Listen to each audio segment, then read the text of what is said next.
Assalamualaikum warahmatullahi wabarakatuh. Perkenalkan, nama saya Umi Jartunisa. Saya dari program studi bimbingan konseling 2021. NIM saya 218620101871. Saya membuat video ini untuk memenuhi tugas praktikum konseling psikodinamika. Nah, di sini saya mau menjelaskan tentang psikoanalisis dari Sigmund Freud. Dan di sini saya mau menjelaskan biografi tentang Sigmund Freud. Sigmund Freud lahir pada tanggal 6 Mei 1856 di Freiburg, Moravia, Kekaisaran Austria. Dia adalah seorang ilmuwan psikologi Austria yang biasa dikenal sebagai Bapak Psikoanalisis. Freud merupakan anak kedua dari Jacob Freud. Jacob Freud, bapaknya Freud itu pedagang wol, dan istrinya Bapak Jacob atau ibunya Freud itu bernama Amalia Nathons. Freud merupakan pendiri dari psikoanalisis yang menjelaskan tentang perkembangan kepribadian manusia. Sigmund Freud masuk jurusan kedokteran di Universitas Wina, dan Sigmund Freud itu mendapatkan gelar doktor pada tahun 1881, dan Sigmund Freud memulai karir media pada tahun 1882 di Rumah Sakit Umum Wina. Sigmund Freud ini diangkat sebagai dosen neuropatologi di universitas. Nah, dari situ Sigmund Freud menemukan teori-teori mengenai histeria, mimpi, rayuan, seksualitas perempuan, dan kondisi kesehatan Sigmund Freud ini mulai menurun sejak tahun 1923, dan ia terkena kanker saluran pernafasan karena kebiasaan merokok sejak usia 24 tahun. Sigmund Freud meninggal di London, Inggris pada 23 September 1931 dalam usia 83 tahun. Menurut Sigmund Freud, pribadi yang sehat dan bermasalah dapat diklasifikasikan berdasarkan struktur kepribadian. Freud menjelaskan bahwa pribadi sehat adalah yang memiliki pengendalian ego yang baik terjadi ketika ego berfungsi sebagai pengatur dan penggerak dorongan-dorongan id dan superego. Seperti itu. Nah, menurut Sigmund Freud, pribadi yang sehat dan bermasalah dapat diklasifikasikan berdasarkan struktur kepribadian. Freud menjelaskan bahwa pribadi sehat adalah yang memiliki pengendalian ego yang baik terjadi ketika ego berfungsi sebagai pengatur dan penggerak dari dorongan-dorongan id dan superego. Seperti itu. Nah, struktur kepribadian Sigmund Freud itu ada 3, yaitu id, ego, dan superego. Id sendiri itu adalah prinsip kesenangan yang memunculkan keinginan untuk memuaskan kesenangan-kesenangan seksual tanpa memperdulikan batasan atau aturan. Seperti ingin makan yang enak, ingin menonton film yang enak, pokoknya yang menurut kita yang bisa memuaskan kita, kayak gitu. Itu id. Nah, superego itu prinsip moral yang bertugas untuk menyelaraskan diri dari aturan, norma, dan batasan yang ada dalam masyarakat yang mengatur kita agar bisa lebih terkendali, seperti itu. Dan ego sendiri itu prinsip realitas. Prinsip realitas ini menemukan titik tengah yang berhadapan langsung dengan dunia eksternal, bertugas untuk menyeimbangkan antara id dan superego. Itu gunanya ego. Nah, meskipun kita mempunyai id, kita masih mempunyai batasan atau aturan, yaitu superego. Kalau id, ego, superego seimbang, kita akan enak. Kita bisa memuaskan kesenangan kita tanpa melanggar aturan atau norma. Tapi kadang kan kita kan 3 struktur kepribadian itu, id, ego, dan superego itu kadang kita tarik-tarikan, seperti itu. Jika id, ego, dan superego ini selaras atau seimbang, itu tidak akan menimbulkan kecemasan. Maka dari itu, kita itu harus bisa menyelaraskan id, ego, dan superego agar saling seimbang antara 3 kepribadian itu. Nah, Id, ego, super ego itu bisa jadi karena adanya konflik antara id dan super ego.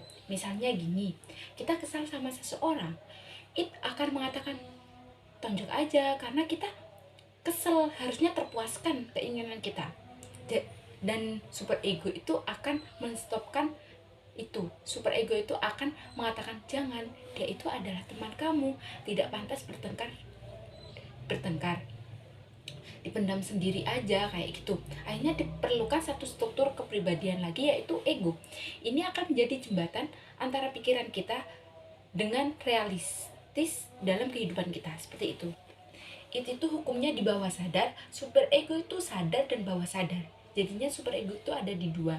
Kalau ego itu sadar, itu dalam struktur kepribadian. Dari tiga struktur kepribadian itu ada lagi pikiran sadar.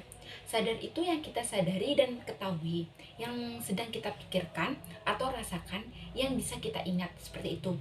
Dan pikiran prasadar itu terdiri dari segala sesuatu yang berpotensi dibawa ke dalam pikiran sadar. Dan pikiran bawah sadar itu yang tidak kita sadari dan ketahui, tetapi mempengaruhi sebagian besar kondisi psikologis kita. Biasanya berasal dari pengalaman masa lalu yang terpendam. Biasanya ini otomatis, meskipun memang kita tidak menyadari akan pikiran bawah sadar kita itu. Meskipun kita tidak menyadari, pikiran bawah sadar itu berperan dalam hidup kita karena terjadi otomatis, meskipun otomatis, tapi mempengaruhi sebagian besar kondisi psikologis kita. Nah, biasanya pemikiran bawah sadar berasal dari pengalaman masa lalu yang terpendam, seperti itu. Bisa jadi kayak gini, kan prasadar itu, sadar itu adanya id, dan super ego itu sadar dan prasadar. Kalau ego itu bawah sadar, seperti itu. Nah, dan itu mekanisme pertahanan. Mekanisme pertahanan itu ada banyak mekanisme pertahanan yang mempengaruhi struktur pikiran. Saya sebutkan cuma 5, yaitu represi. Represi itu sebuah perasaan atau dorongan yang disembunyikan dan dipaksa untuk masuk ke bawah sadar kita karena tidak dapat diterima secara sosial. Ya seperti kayak kita mau menonjok orang, kayak pikiran kita tuh kayak jangan nonjok, kayak kalau nonjok itu akan jadi masalah, seperti itu dipendam di dalam bawah sadar kita. Terus regresi itu kembali ke masa perkembangan sebelumnya yang dianggap lebih aman, seperti itu. Proyeksi itu memiliki perasaan atau dorongan yang dianggap tidak dapat diterima secara sosial, kemudian dorongan itu dibuat seolah-olah terlihat pada orang lain. Kayak kita marah kepada orang, tapi kita itu kayak mikirnya, daripada aku nyalain ke orang itu, mending diproyeksi itu dialihkan kepada yang kayak tembok, kayak kita menjatuh tembok, kayak seakan-akan tembok itu orang yang kita benci, itu seperti itu proyeksi.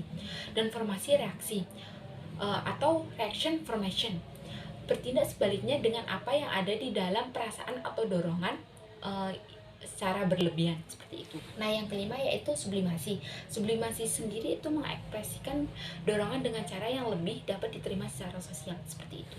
Nah, dinamika kepribadian Freud berasumsi bahwa perilaku individu ditentukan oleh pengalaman masa kanak-kanak yang sangat menentukan perkembangan kepribadian. Nah, perkembangan kepribadian Freud melalui tahap psikoseksual, yaitu oral, anal, genital, dan balik, yang sangat menentukan perkembangan kepribadian selama 5 tahun pertama. Nah, secara umum, tujuan konseling adalah mengubah perilaku dalam pengertian secara luas. Dalam pandangan psikoanalisis, tujuan konseling agar individu mengetahui ego dan memiliki ego yang kuat. Hal ini berarti bahwa konseling akan menempatkan ego pada tempat yang benar, yaitu sebagai pihak yang mampu memilih secara rasional dan menjadi moderator antara id dan superego. Konseling dalam pandangan psikoanalisis lebih sebagai proses reproduksi terhadap ego dari yang sebelumnya tunduk pada impuls-impuls atau hukuman kode moralnya, menjadi lebih memiliki kekuatan ego. Jadinya tujuan konseling psikoanalisis ini agar ego ini memiliki kekuatan kayak gitu. Kayak ego ini bisa mendapatkan reduksi terhadap ego.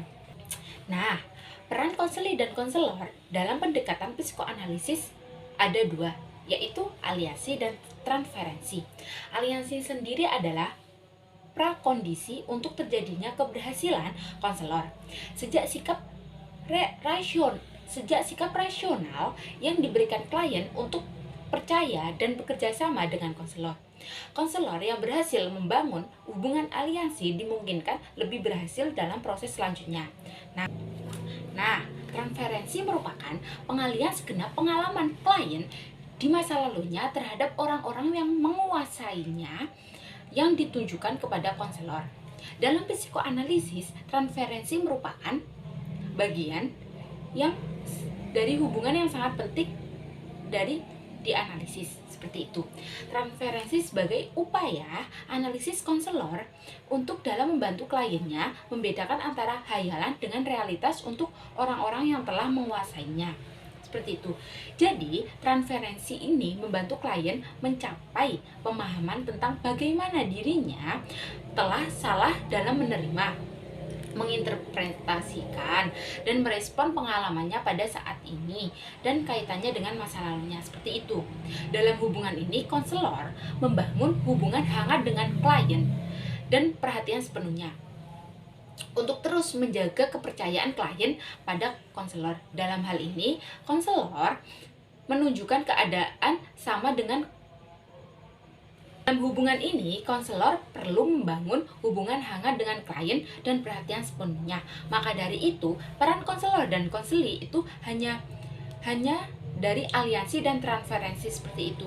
Jadinya, konselor sendiri itu untuk lebih memahami kenyamanan atas klien tersebut, seperti itu.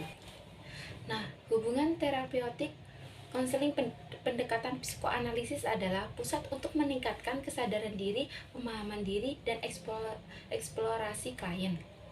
Dalam psikoanalisis, terapis tidak berusaha untuk mencapai tujuan, tetapi lebih fokus pada transmisi di sini dan saat ini, yaitu dengan membawa masa lalu ke dalam masa saat ini, seperti itu. Fungsi utama penafsiran adalah untuk membantu klien memahami makna dari mimpi, asosiasi bebas, resistensi, dan hubungan terapeutik itu sendiri, seperti itu. Nah, dalam teknik pendekatan psikoanalisis itu ada 4, yaitu asosiasi bebas, analisis mimpi, analisis transferensi, analisis interferensi. Dari teknik asosiasi bebas, maksud dari teknik ini yaitu memberikan kebebasan kepada klien untuk mengemukakan segenap perasaan dan pemikirannya yang terlintas pada benak klien, baik yang menyenangkan maupun yang tidak menyenangkan. Klien melepaskan perasaannya melalui proses katarsis, sehingga dia dapat melepaskan segenap perasaan yang mengengkangnya. Asosiasi bebas ini untuk memudahkan pemahaman konselor terhadap dinamika psikologis yang terjadi padanya, sehingga dapat membimbing klien untuk menyadari pengalaman-pengalaman ketidaksadarannya dan membuat hubungan-hubungan antar kecemasannya saat ini dengan pengalaman di masa lampaunya, seperti itu. Analisis mimpi merupakan teknik di mana klien mengemukakan segenap mimpi-mimpinya kepada terapis, karena fungsi mimpi adalah ekspresi segenap kebutuhan, dorongan, dan keinginan yang tidak disadari akan direpresi dan termanifest dalam mimpi, seperti itu. Interpretasi mimpi maksudnya klien diajak konselor untuk menafsirkan makna-makna yang tersirat dalam mimpi yang berhubungan dengan dorongan ketidaksadarannya, seperti itu. Analisis transferensi. Ini teknik ketiga, yaitu transferensi merupakan bentuk pengalihan segenap pengalaman masa lalunya dalam hubungannya dengan orang-orang yang berpengaruh pada terapis di saat konseling. Dalam transferensi ini akan muncul perasaan benci, ketakutan, kecemasan, dan sebagainya yang selama ini ditekankan, diungkapkan kembali dengan sasaran konselor sebagai objeknya, seperti itu. Dalam konteks ini, konselor melakukan analisis pengalaman klien di masa kecilnya, terutama hal-hal yang menghambat perkembangannya, kepribadiannya. Dengan analisis transferensi diharapkan klien dapat mengatasi problem yang dihadapi hingga saat ini. Seperti itu. Itu analisis transferensi. Nah, teknik keempat yaitu interpretasi adalah proses yang dilakukan oleh konselor untuk membantu individu mengubah sikap, keputusan dan nilai-nilai dengan mendalami arti fakta yang tidak disadari, seperti itu. Interpretasi membantu individu untuk mengembangkan perubahan sikap dan tingkah laku agar lebih menuju perkembangan moral yang baik, seperti itu. Nah, adapun kritik terhadap psikoanalisis dari Sigmund Freud, yaitu Freud mendapat kritik dari pengikutnya yang memiliki pandangan berseberangan dari ide-ide dasar teori psikoanalisis yang dapat menyebabkan perbedaan dalam pemahaman teori psikoanalisis. Freud menggunakan pendekatan psikoanalisa yang tidak dapat mengatasi semua masalah yang terjadi di masyarakat, terutama masalah yang berkaitan dengan perilaku beragama, seperti itu. Nah, dari pemaparan saya tadi tentang psikoanalisa dari Sigmund Freud, saya tutup. Assalamualaikum warahmatullahi wabarakatuh.